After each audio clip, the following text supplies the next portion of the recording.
안녕하세요. 책 읽는 소리 인사드립니다. 주말 잘 쉬시고 헬요일이라고 부르는 월요일 잘 보내셨나요? 부디 여러분의 하루하루가 행복했으면 하는 바람을 가져봅니다. 오늘도 나는 나로 살기로 했다. 두 번째 이야기입니다. 마음의 숲에서 펴내셨고요. 김수현 작가님이 집필해 주신 책입니다. 자존감이 낮아지고 나를 나로 살지 못하는 현대인들에게 전하는 메시지인데요. 바로 한번 들어가 보도록 하겠습니다. 그 전에 여러분들의 구독과 좋아요는 영상을 만드는 저에게 큰 힘이 됩니다. 그럼 같이 책 속으로 들어가 보실까요?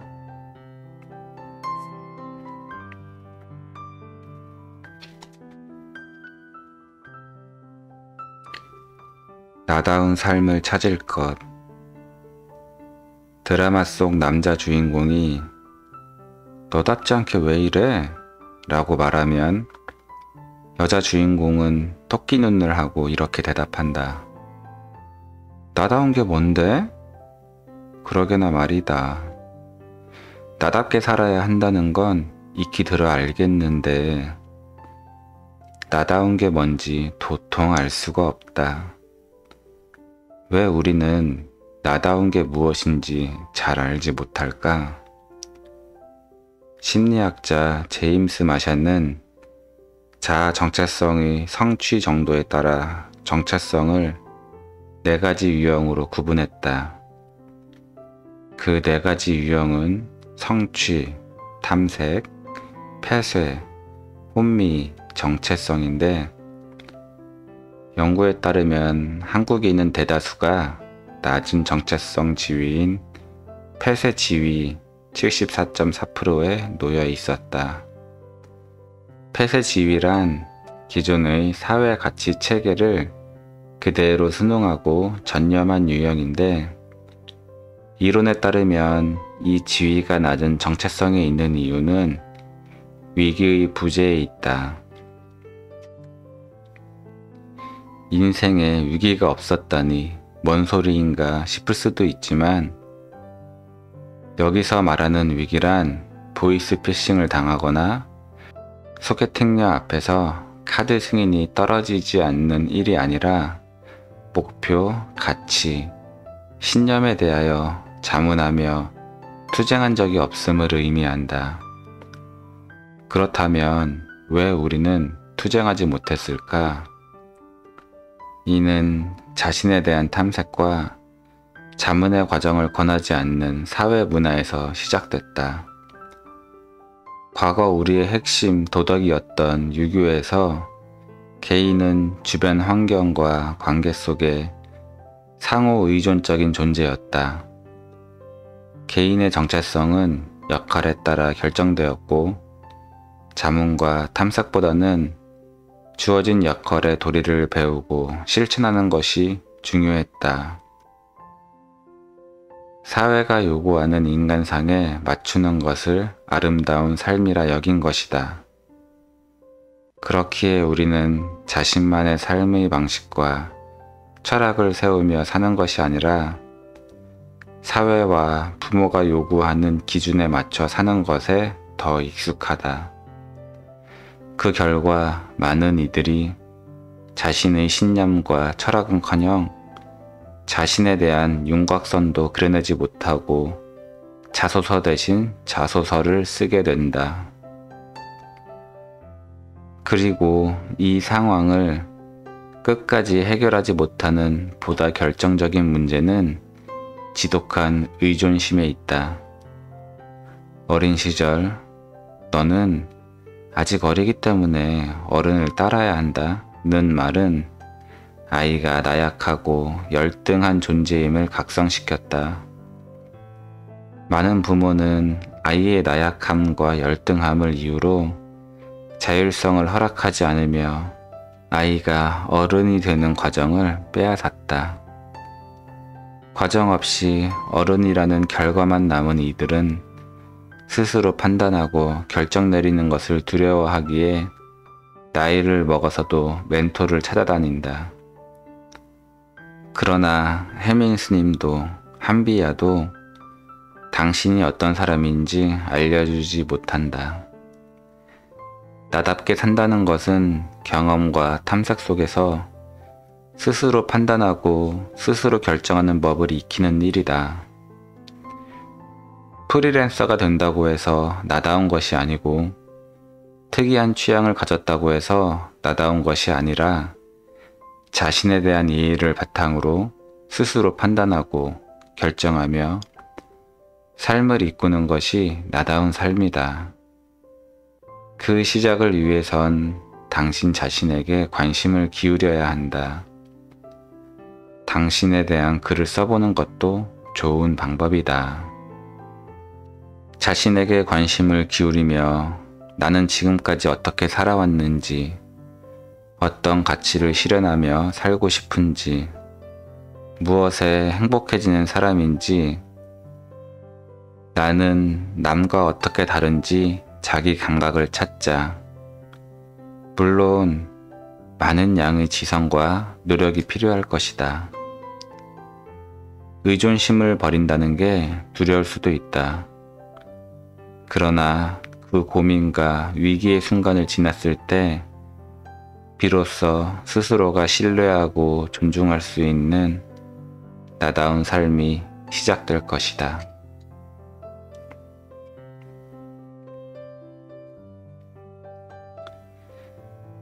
나 외엔 무엇도 되지 않을 것.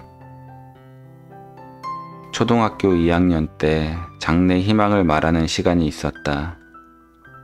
나는 퀴리 부인에 대해 어디선가 주워 듣고는 퀴리 부인과 같은 여성 과학자가 되고 싶다고 말했다.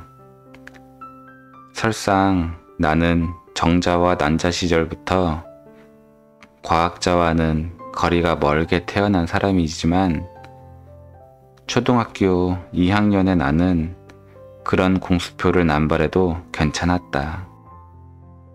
9살짜리 꼬마가 구체적으로 물류회사에서 구매를 담당하고 싶다거나 중견 회사에서 회계 관리를 하고 싶다고 하는 게 더 이상한 일이 아닌가?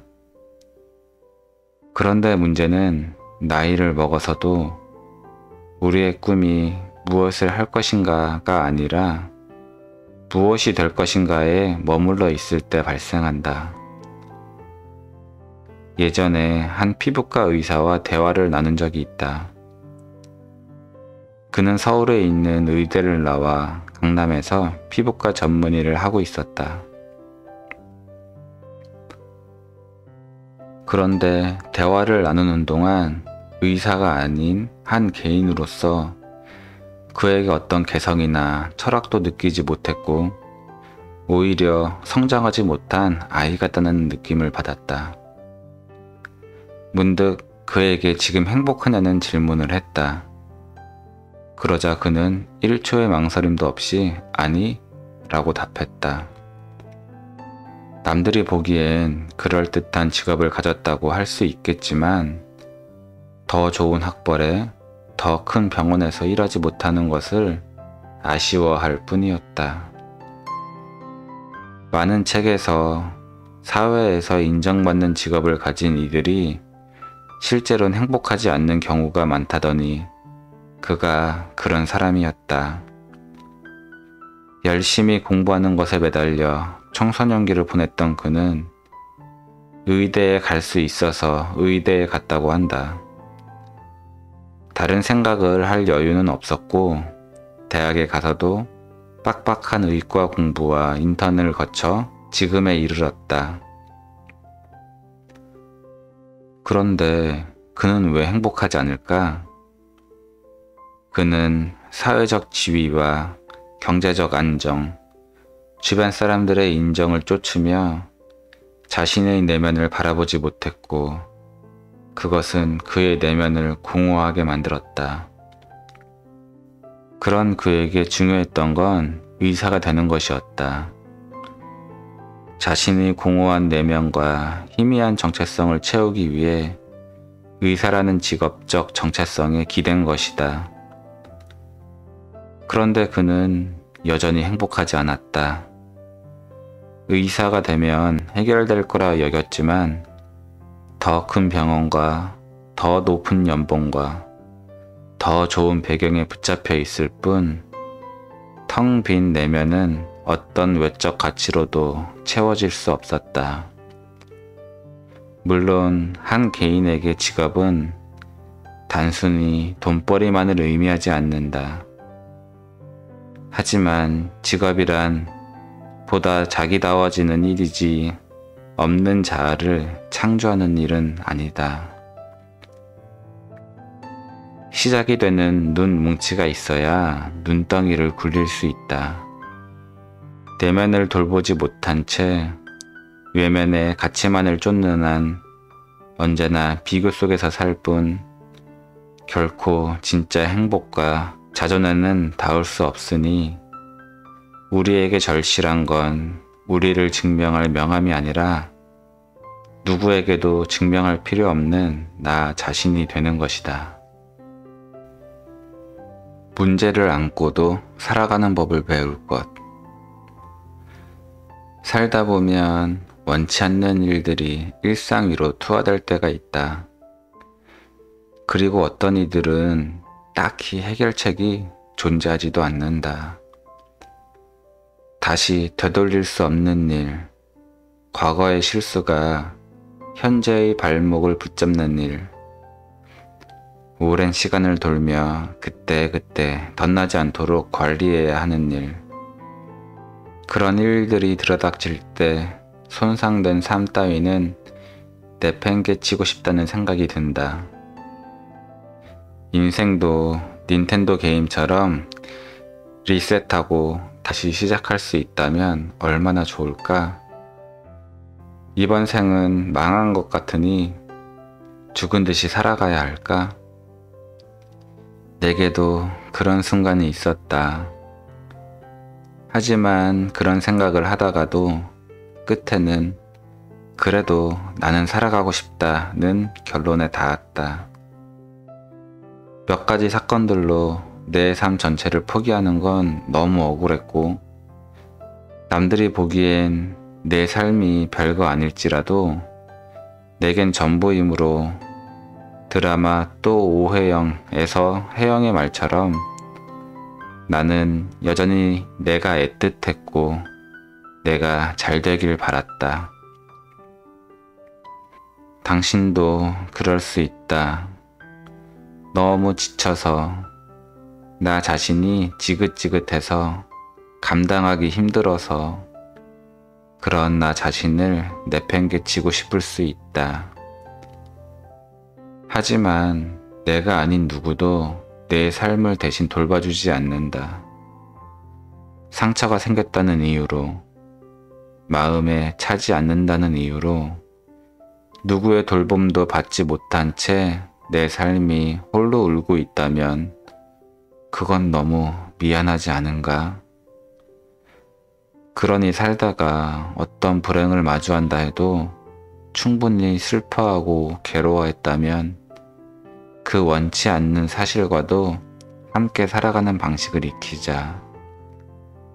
당신의 고단함이 별것 아니라서 혹은 다들 그렇게 사니까 같은 이유가 아니라 당신에게 가장 애틋한 당신의 삶이기에 잘 살아내기를 바란다.